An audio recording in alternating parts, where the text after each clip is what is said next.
Há 3 anos atrás eu fiz um documento da história do forró no meu canal, quem quiser acessar depois, chama Cadê o Forró, o canal. E agora a gente pode, de novo, refletir sobre a evolução, que era um link que eu não tinha feito naquela época.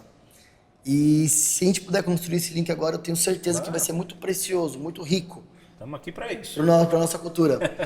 E eu acredito que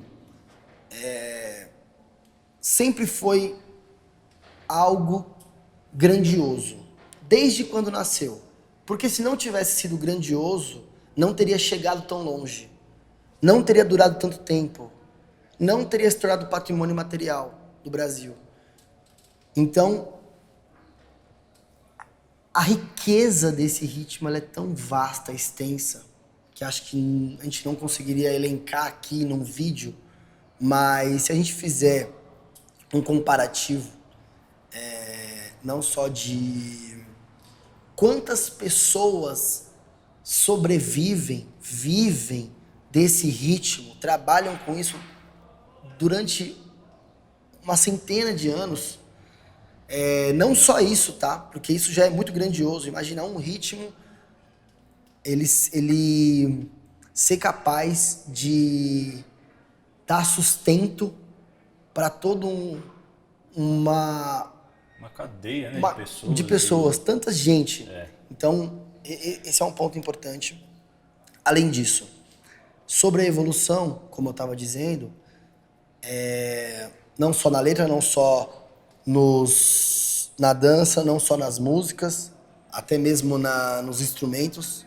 Quando começou, né, como você colocou o forró gonzaguiano. Sim, né, o trio gonzaguiano. Trio gonzaguiano, que era sanfona, zabumba e triângulo. Se eu não me engano, zabumba do lado esquerdo para auxiliar nos bailes. Existia. Não, é o contrário.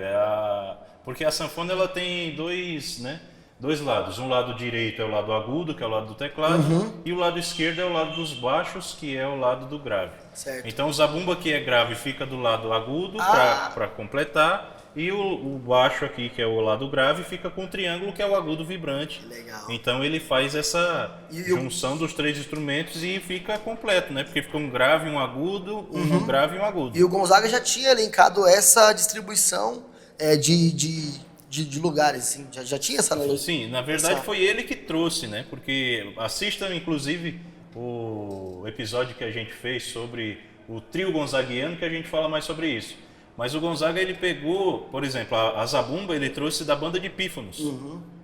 Então não existia essa formação de zabumba, de triângulo, não se usava isso. Usava o melê, como o próprio Dominguinhos fala, que era um instrumento feito, era pequeno e com câmara de bicicleta, né? Aquelas câmara de pneu e tal. E o Dominguinhos falava que tem um som melhor do que o do zabumba ainda. E era pandeiro. O pandeiro já vem de muito tempo, né? E aí era tanto que o Dominguinhos, quando conheceu o Luiz Gonzaga, foi tocando pandeiro. Um irmão dele tocava sanfona, que era o Moraes, e o outro, que era Valdomiro, tocando esse melê. Então era o usual daquela época. E aí o Gonzaga já veio, ele tinha tocado zabumba na banda de pífanos. Aí ele pegou o zabumba da banda de pífanos e começou a tocar com a sanfona. Mas aí ele precisava de um instrumento agudo, né? E aí uma vez ele foi no Recife e viu, como ele fala, que o menino vendendo cavaco chinês com o ting-ling, né? Que já era o triângulo. Aí tocando aí fazia com uma certa cadência, né? Aquele instrumento. Aí falou que pronto. Achou o marido da zabumba, fez o casamento, pronto. Até hoje gente fala do trio gonzaguiano, que é, por muita gente falado, que é o trio original. É o original do Luiz Gonzaga, mas temos muitas formações possíveis no forró. Inclusive, vamos abordar isso também em outros episódios. Fique ligadinho aí. E até hoje esse trio, ele se faz presente muito. Em vários forrós que a gente vai, é esse trio tradicional. E além desse trio, existiu-se a possibilidade futura em algum momento, em 70 já, em 80, em 90, de se acrescentar outros instrumentos eletrônicos, como bateria, baixo, guitarra, entre outros, teclado, bateria eletrônica. E engraçado que o próprio Gonzaga, na década de 70, ele já tinha guitarras com ele. Olha, Tem um já disco tinha. tem um disco ao vivo de 1972, ele tocando com o Dominguinhos na sanfona, né? Zabumba, triângulo, normal ali, mas já com as guitarras, Olha com que baixo legal. elétrico. Olha que legal. Então, ele desde 70. E nas gravações, desde muito tempo se vem usando esses outros instrumentos. É que em cima do palco, às vezes, algumas pessoas não aceitam, né? Esses instrumentos que vêm do estúdio. Mas no estúdio, você pode reparar que tem o baixo, tem bateria, tem a própria guitarra, tem outros instrumentos que às vezes não são tão usuais no forró, como o Jorge Altinho começou a colocar os metais no forró. Aí depois veio o Flávio José, que usou bastante, o próprio Acisão, que fez uma nova roupagem. Então, essa coisa dos instrumentos era muito usado nos estúdios. Mas quando ia para cima do palco, realmente a galera, principalmente aqui no Sudeste, a galera tem muito preconceito, que acha que tem que ser o original e fala que o original é o trio. Mas é o que a gente está falando, temos várias possibilidades de formação. Claro que o Dominguinhos também falava que cada instrumento tem o seu lugar, né? Aí tem que saber fazer também, senão um instrumento vai cobrir o outro e não pode perder a essência. E a essência a gente já conhece. Legal. É que eu parto do pressuposto que tudo ele deve evoluir.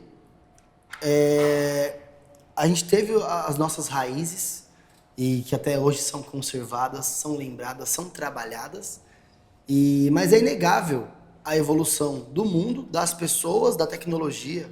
Antigamente você ouvia Luiz Gonzaga em fita cassete, colocava no carro lá, fitinha cassete, ouvia. O bolachão LP, né? O LP, o VHS para ver um vídeo.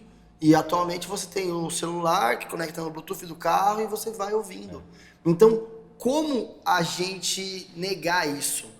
Eu sempre vou enaltecer o passado como um momento histórico, um chute na bola, uma coisa que foi muito importante. Mas eu vou viver sempre o presente. E eu vou falar muito sobre esse presente. E das riquezas que também existem nesse presente.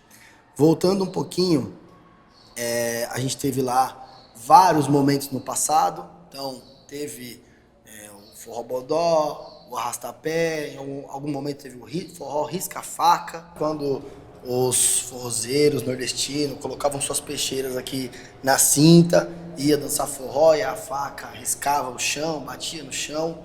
Em algum outro momento, nós temos o que chamamos de forró pé de serra, que era o forró no pé da Serra do Araripe, onde era feito ali por Gonzaga, aquela festa, e aí se predominou até hoje, né, forró pé de serra, como se fosse um estilo, mas na verdade ele é também, se vamos focar na verdade, mas ele é também um momento onde o forró se disseminou, ele se dissipou no Brasil. E depois, posteriormente, nós tivemos uma cena de forró em 1990, o surgimento ali dos forrós eletrônicos que se dizem. Em 2000 nós tivemos aí o forró universitário, que é um movimento que também dura até hoje, que era feito pelos universitários das universidades de São Paulo, entre outros lugares. E por que é importante a gente falar sobre isso? Atualmente nós estamos em 2021, nós chegamos aí, né, no famoso forró eletrônico, forró brega, forró piseiro, entre outras denominações. E o forró patrimônio cultural também. E o patrimônio também. Imaterial. Tudo isso, pessoal, toda essa introdução para poder falar de dança. Porque no começo, a dança, lá em 1900, ela também já existia. Mas era uma dança muito arcaica. Era uma dança muito limitada. não só os movimentos, não só a forma de dançar. A dança era dança sozinho no lugar, batia o pé, arrastava o pé, dançava mais entre os casais, pessoas ali que se conheciam. E ela veio evoluindo não só no forró, como também em outros ritmos brasileiros, latinos, a um cenário que a gente tem hoje. Um cenário de uma dança que ela é uma dança corporalmente evoluída, em termos de expressões corporais, em termos de movimento, em termos de sensações, em termos de ideologia, em termos de representatividade. Então, esse cenário ele foi também construído ao longo de 100 anos. Olha quanto tempo nós tivemos para ter a evolução de uma dança que era paradinha, só no lugar, não fazia nada, não fazia um giro para o que a gente tem hoje. E assim como a dança, Mar, eu acho que a música também evoluiu. Sim, né? Com certeza. Eu não sei se musicalmente falando as notas evoluíram ou as melodias. A gente teve uma grande evolução a partir do Dominguinhos, né? O Gonzaga ele tinha uma característica própria, Mais e rústica. mais rústica, mais sertaneja mesmo, né? E mais, inclusive, até intuitiva, né? O Dominguinhos era muito intuitivo, só que o Dominguinhos teve uma escola muito grande que foi o Rio de Janeiro, né? De tocar nas boates, tocar muito bossa nova e outros tipos de música que ele tocou. E isso trouxe uma bagagem grande para o Dominguinhos. Então, nas músicas dele, ele já tanto usa umas harmonias um pouco mais elaboradas do que o Gonzaga e os outros que vieram antes, Marinês, Jackson do Pandeiro, todos eles eram um pouco mais rurais, digamos assim. E o Dominguinhos já trouxe uma coisa mais urbana, né? O próprio Luiz Gonzaga, numa das músicas, fala: Dominguinhos, você que urbanizou o forró, agora daqui pra frente tem que ser tudo mais melhor. Aí ele fala: deixa comigo. E aí começa a cantar Quando Chega o Verão, né? Por exemplo. Quando chega o verão, é um desassossego por dentro do coração. Então, e o Dominguinhos trouxe essa grande evolução. Tanto que o Dominguinhos, num forró, ele faz uma espécie de standard de jazz. Porque, por exemplo, ele toca Lamento Sertanejo. Aí ele toca uma vez e aí ele joga para os instrumentos improvisarem. Que é exatamente o standard de jazz. É isso, né? Que toca a melodia da música uma vez completa e depois todo mundo improvisa, depois toca a música uma vez e acaba a música.